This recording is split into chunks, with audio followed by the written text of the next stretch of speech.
आदरणीय अंकित भाटी साहब। नमस्कार बच्चों, बैठ जाइए प्लीज। और सभी जो आदरणीय, पहले तो प्रणाम हमारे मुख्य अतिथि, हमारे माननीय विधायक साहब और जिस प्रोग्राम का हिस्सा बने, और उनका बहुत बहुत आभार। दूसरा थैंक यू मैं कहूंगा कि जो अपने बच्चे तो यहाँ आएंगे ही क्योंकि उनका सम्मान समारोह है, लेकिन अब उनके पेरेंट्स उनके साथ आए हैं, तो इस कार्यक्रम में उनका बहुत बहुत स्वागत और मेरा प्रणाम आप लोग स्वीकार करें। और बाकी बच्चे जो यहाँ आए हुए हैं इस खराब मौसम के बावजूद भी, तो भाई उनका भी बहुत बहुत थैंक यू, बहुत बहुत धन्यवाद इस कार्यक्रम को और शानदार बनाने के लिए।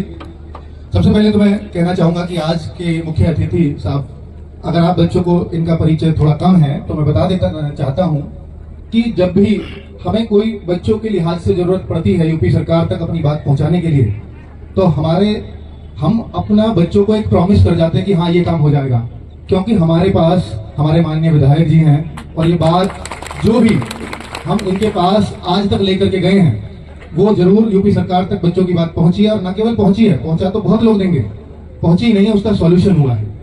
और आप देखो ना, यूपी पुलिस की जो पहली भर्ती थी 2023 वाली, उसमें एज रिलैक्सेशन मांगा था बच्चों ने कोरोना की वजह से।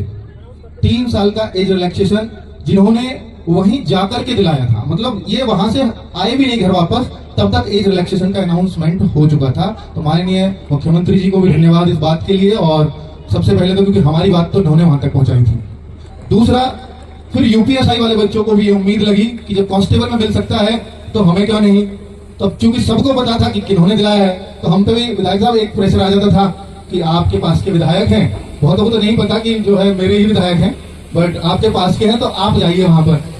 तो उन बच्चों की वजह से फिर मैं जाता था सर के पास। इन्होंने जाता ही बोला कि देखो मैं 100% प्रयास करूंगा, 100% जितना हो सकता है, अगर 100 से भी ज्यादा तो उससे भी ज्यादा करूंगा, लेकिन गारंटी नहीं है किसी बात की। मतलब ऐसा होता है ना, नेता लोग कैसी छवि हमारे मन में ये है, हाँ हाँ सब चीजों के लिए वादे कर देते हैं, लेकिन उन्होंने कहा कि 100% प्रयास करूंगा, काम होगा इस बात की गारंटी नहीं दे सकता। और भाई वो काम हुआ, क्योंकि कोशिश विधायक जी की और वो बड़े मन से थी। यूपीएसआई में भी 3 साल की एज छूट मिली हमें करने के लिए। लेकिन आज जो इस प्रोग्राम का उद्देश्य है वो केवल और केवल ये है कि हम आपके संघर्षों को जानें, और जो आपके संघर्ष हैं वो उन बच्चों तक पहुंचे जो अभी अपने घर पे बैठ करके और रजाई में बैठे आराम से सारी सुख सुविधाओं के साथ लाइब्रेरी में पढ़ रहे हैं, लेकिन सेलेक्ट नहीं हो पाते, क्योंकि वो अपने लक्ष्य के प्रति शायद उतने सुदृढ़ है ही नहीं, उतने डेडिकेटेड है ही नहीं। आपकी बातें, आपका ये संघर्ष जो आप इतने अभावों में पढ़ करके नौकरी लेते हो, ये उन तक जाती है वीडियो, और वो कहते हैं कि जब ये बच्चा इतने अभावों में पढ़ सकता है तो हम इतने सुख सुविधाओं के साथ क्यों नहीं पढ़ सकते।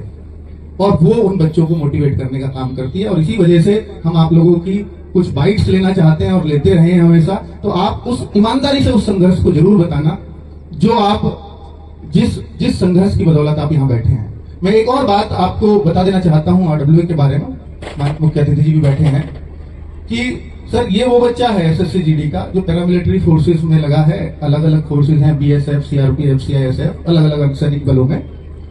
तो इन बच्चों की वजह से सर एक बुक है, आपको भी जानकर गर्व होगा, एक किताब है स्टैटिक जीके, जैसे एक बच्चा अभी नाम ले रहा था, RWA की किताब आती है स्टैटिक जीके, हमने वो लॉन्च की। और सर बच्चे जो है इस भर्ती में, क्योंकि पूरे भारत के लेवल की भर्ती है, केंद्र सरकार की भर्ती है, तो हर राज्य का बच्चा तैयारी करता है, और हर राज्य का कोटा भी फिक्स है इसमें कि यूपी के इतने ही बच्चे लगेंगे, 50,000 वैकेंसीज थी। तो इसमें सर हमने एक हमारी बुक है, तो वो बुक हमने जब लॉन्च की तो मेरा उद्देश्य था कि मैं हर घर में इस किताब को मात्र 99 रुपए में पहुंचा पाऊं। और वो कॉन्सेप्ट भी हमने शुरू किया कि 99 रुपए में भी किताब घर पहुंच सकती है।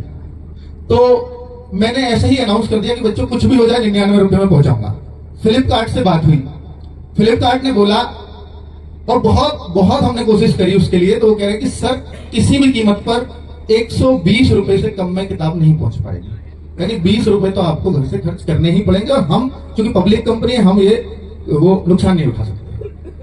तो वो बच्चों 20 रुपए का बड़ा धक्का था मेरे लिए, और मैं ये उम्मीद कर रहा था कि शायद अब मैं 2 घंटे के लिए मुझे ऑफर खोलना है, 2 घंटे के लिए 25,000 में मान के चल रहा था कि शायद 25,000 ऑर्डर उस बुक के आ जाएंगे। 25,000 से अगर मैं हिसाब लगाऊं तो अगर मैं 20 की गुना करूं, 20 रुपए का चूंकि नुकसान था, तो ये बैठता है करीब 5 लाख रुपए। तो मैंने एक हिसाब लगाया कि शायद मैं 5 लाख रुपए झेल जाऊंगा अगर मुझे नुकसान भी होता है तो बच्चों मैं उस बात को बताना चाहता हूं कि भगवान, अगर आप किसी के लिए कुछ करो तो ईश्वर दूसरे रूप में आपको कुछ ना कुछ देते हैं। तो इस बात को जरूर सुनना कि 5 लाख रुपए शायद मैं झेल जाऊंगा। और 2 घंटे का ऑर्डर मैंने लगा दिया कि बच्चों 99 रुपए में आपके घर पहुंचेगी किताब फ्लिपकार्ट के थ्रू। आप फ्लिपकार्ट की वेबसाइट पर जाओ और ये ऑर्डर करो। सर 2 घंटे में उस किताब के ऑर्डर आए थे और वो आए थे सर 2.5 लाख ऑर्डर। तो अब चूंकि हमारी तो सांसें अटकी पड़ी थी, वो पहले 10 मिनट में ही 25,000 चले गए थे, हमें समझ गए थे कि आज बर्बाद होने वाले हैं। तो वो 50 लाख का मेरे को एक घाटा हुआ। और ये किसी सेलर के थ्रू करते थे, फ्लिपकार्ट से हमारी जान पहचान 2022 तक नहीं थी, 22 की बात है। तो सेलर से फोन आया फ्लिपकार्ट के बुक कैटेगरी के हेड का कि भाई ये किसने किया है 2 घंटे में। जी ये ऐसे अंकित भाटी जी हैं, रोजगार विद अंकित वाले, उनके वहां एक कोई बुक लॉन्च हुई है। तो उन्होंने फ्लाइट पकड़ी और जो मुझे इनके घर पहुंचना है वो सेलर मेरे घर पे ले आए। अगले दिन ही बेंगलोर से वो फ्लाइट पकड़ के मेरे घर पे पहुंचे। तो उन्होंने कहा कि सर बहुत बहुत बधाई, आपने जो हैरी पॉटर है उपन्यास उसका रिकॉर्ड तोड़ा है। 80,000 कॉपी बिकी थी वो एक दिन में, आपने 2 घंटे में 2.5 लाख बेच दी। तो आपको बहुत बहुत बधाई। मन की जी मुझे कोई बधाई की खुशी नहीं है। तो ऐसा क्या? तो ऐसा क्या हो गया? मैंने बोला जी मेरा 50 लाख का घाटा हो गया और मैं ये सोच रहा हूं बस कल से कि 50 लाख को कैसे पूरा किया जाए। तो मैं इस जुगाड़ में लगा हूं। तो वो कह रहे थे कि आपने मन कीजिए आपकी वजह से हुआ है। और तो जो कैसे कि 20 रुपए फ्लिपकार्ट के कमीशन है, तो कमीशन है आपका, खर्चा नहीं है। उसको आप चाहो तो छोड़ भी सकते हो। अगर वो छूट जाता तो शायद मेरा ये घाटा बच जाता, पर आपने नहीं छोड़ा। वो कह रहे हैं कि अंकित जी मैं आपसे वादा करके जाता हूं, मैं अपनी टीम से बात करूंगा और मैं ये आपके 50 लाख जरूर छुड़वाऊंगा। मैं अभी प्रॉमिस नहीं कर सकता पर मैं पूरी कोशिश करूंगा।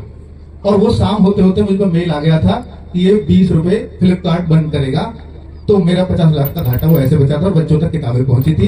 तो ईश्वर, जब आप किसी चीज को बहुत मन से किसी के लिए करना चाहते हो तो ईश्वर दूसरे रूप में आपको किसी ना किसी रास्ते से वो पैसा लौटा देते हैं, अगर आपका मन और नियत साफ हो। इसलिए अगर किसी का कभी भला करने की बात हो, आप सब लोग नौकरी लग चुके हो, अगर किसी का कोई लगे आपको कि वास्तव में बहुत गरीब कोई बच्चा है, तो भाई उसका भला करने की जरूर सोचना है और ईमानदार जरूर रहना अपनी नौकरी में।